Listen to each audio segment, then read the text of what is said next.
But I went to put the chute back in the car. Don't mind the mess. I went to put it in and realised that there's a rubber seal on the end there. And, it's not in bad shape. But I just noticed that when I put the chute in there was gaps all over the place. And, well, that's no good because, well, if there's gaps, it's still going to be breathing hot air. That's pretty exactly what we're trying to avoid here. So I went out, local hardware, Bunnings, and found this felt, adhesive backed felt. It's 40mm wide. That's not the greatest because I only wanted about half that width. That's easy. I just split it down the middle and then wrapped and stuck it on the end of the chute there. And now that's a really nice, tight, snug fit, and I could turn around and put it up to the sun. There is absolutely no gap around that. And I also, where the resonator box goes on, that had this adhesive backed foam, and like that's what's left of the whole seal. So that wasn't going to work. So I peeled that off and I've put a layer on there. That's where the intake tube is going to sit. That's where this is going to sit. Now I'm going to have to put another layer on that because that's pretty sloppy there. Okay, I've cut a piece. I just peel the backing off. Now don't pull the whole backing off, just pull a little bit off at a time. Now, the joint in the old one, the first layer is there, so we don't want to have the other joint there. That'll create too much of a possibility for a gap. So I'm going to start on the other side,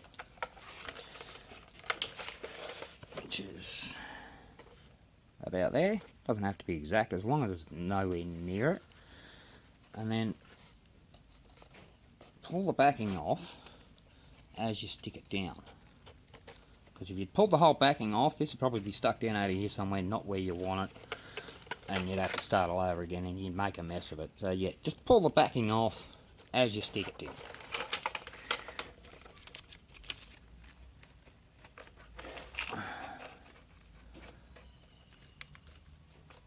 And that should pop in there nicely. There we go. That's going to create a nice, good seal.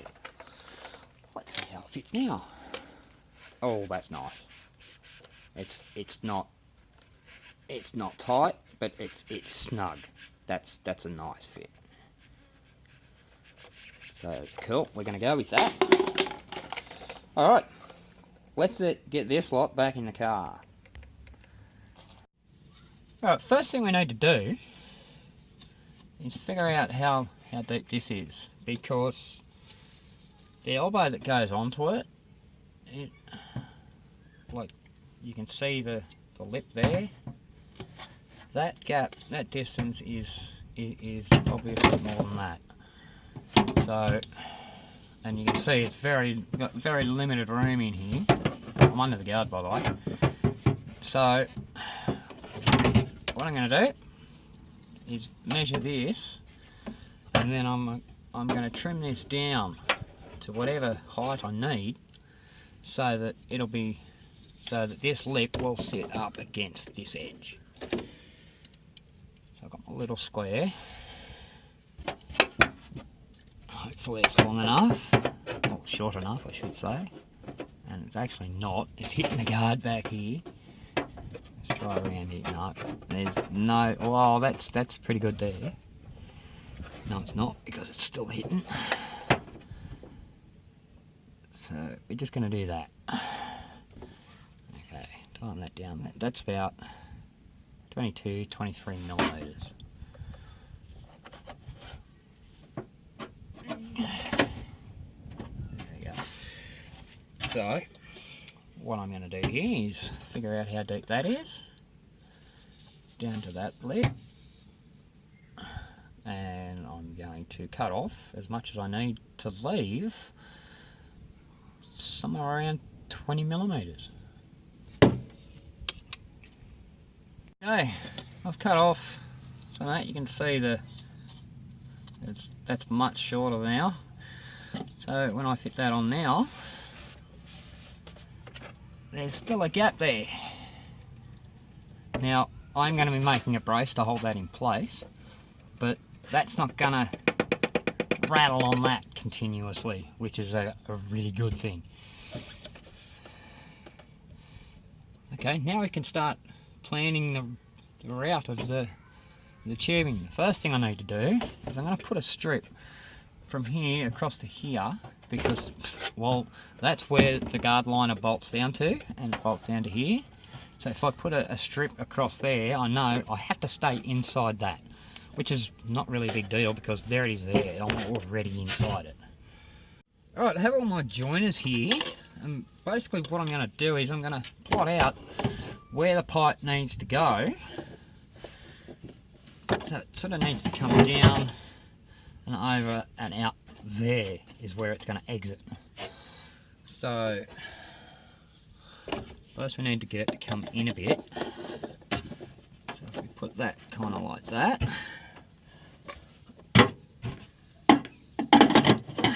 and that like that, let's see.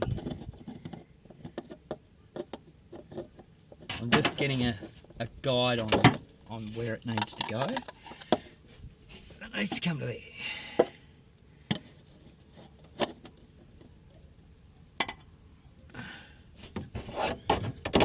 Just try something here for a second. I'm going to put a bit of pipe between these two.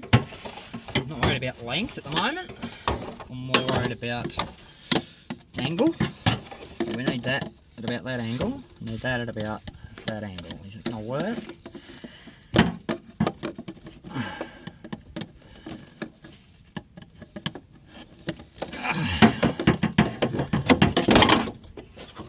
It's not easy getting under here.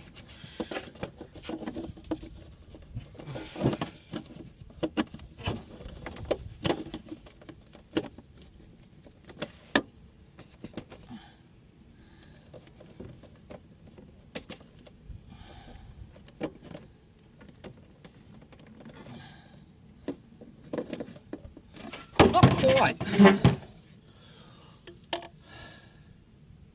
Problem with that is 45 is not enough.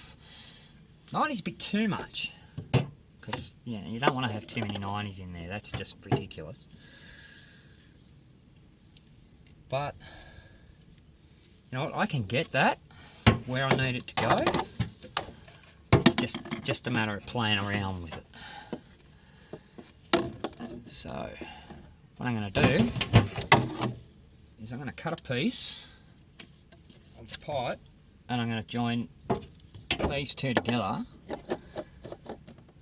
and then I can build down off that. I can rotate to the angle I need and just play around with it until I get it right, and then we can put it all together. Warning, this is the most time consuming part of this, actually fiddling around and spinning things and turning things and getting them to sit at the right angle. Once you get all that figured out, well, you're home. Around under here, and I've kind of somewhat fitted the bottom of the guard liner back in, and get in here, and there we go, there's some light. You can see I've kind of got plenty of room there. So, and that's about as simple as it gets, really. It's the bottom. Let's take this back out of the way.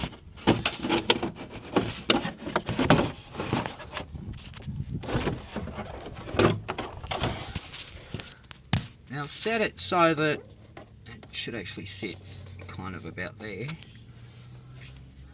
and you probably notice the bottom. That's not going to stay there. It's not square. It runs down on a slight angle. That's cool.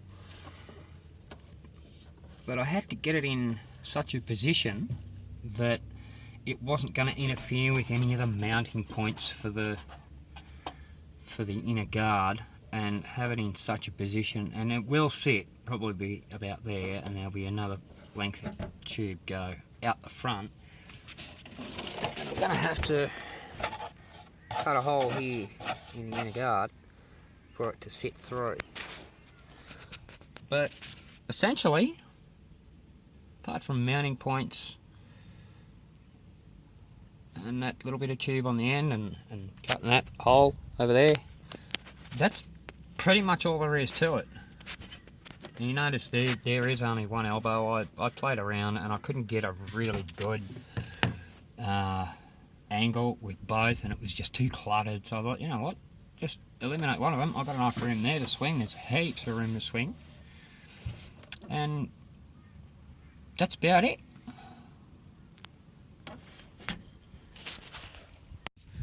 So I changed my mind a little bit. You notice there's now a second or third elbow, because when I was under here I realised it was kind of a little bit too much of an angle. Whoops.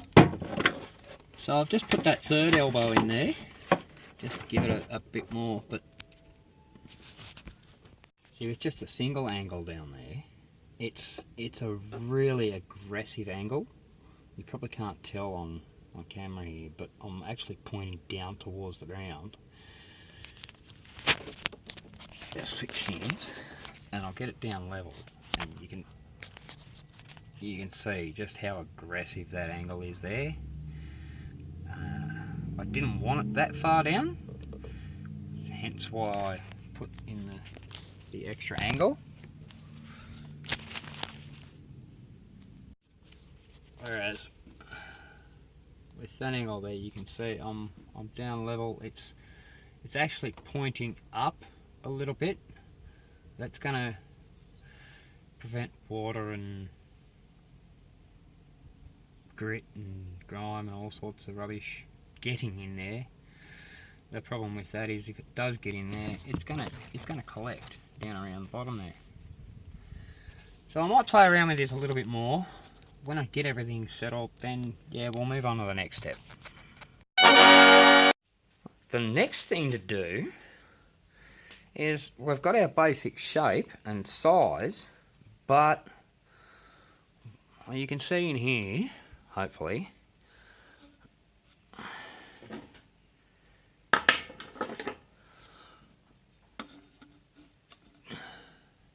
down in here, you see that step?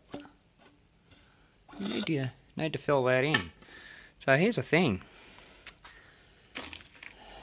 We already know, from me measuring it earlier, that the distance in here is about 40 millimeters. Now, let's just mark that there. Pop that out. That ain't 40 millimeters. And that's where you got to be careful. All this is set up, all the angles and all the lengths are all great, until you start putting it together. Like, you got to pull it apart to glue it together. How do you know you're going to get back in exactly the same place? And how do you know all your gaps are going to be closed up? Well, that's just the point. You don't. Again, I'm not sure whether you're going to be able to see down in here. Not that gap there. That one down there.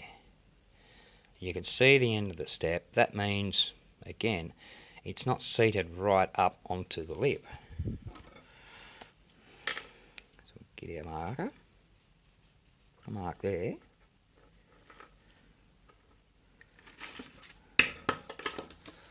Pull that out, which ain't going to be easy because it's in there kind of hard.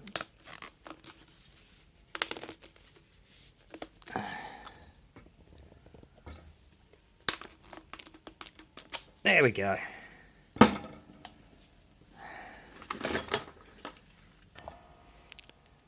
And again, that's not 40 millimeters.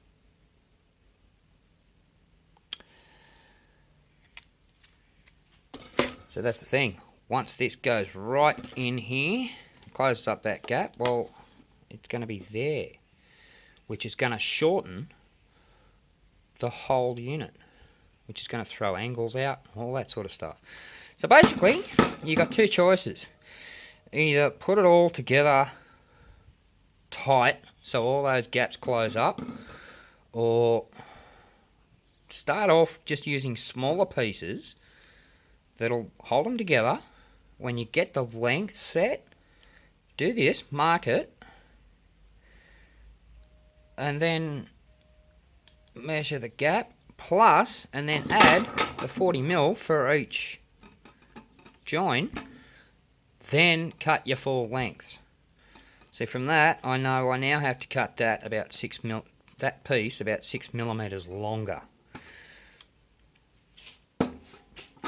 Again, the next one is about 3 or 4mm short.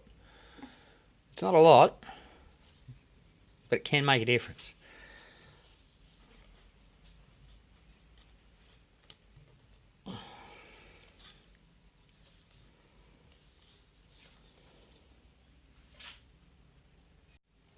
Alright, so now that once you have all your lengths right, and I've just been back out to the cart, yeah, that's back where it was, but I know that once I've closed that gap, it's still going to be okay, it's still going to fit alright.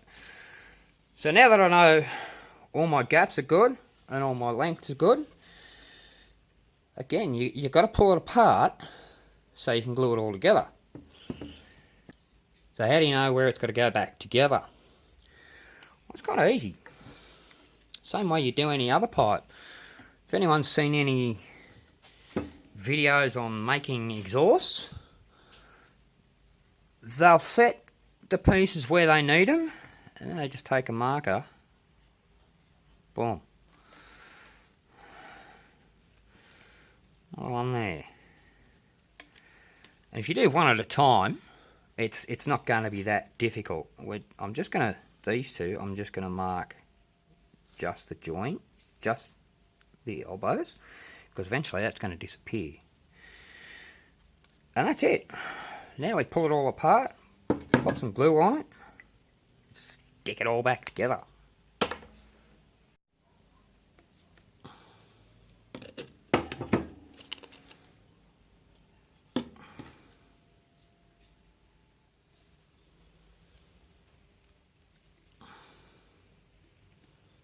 Just slap it on there like that.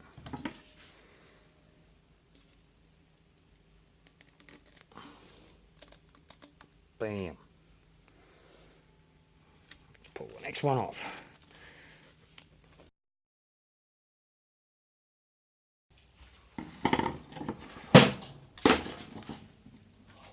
Oh.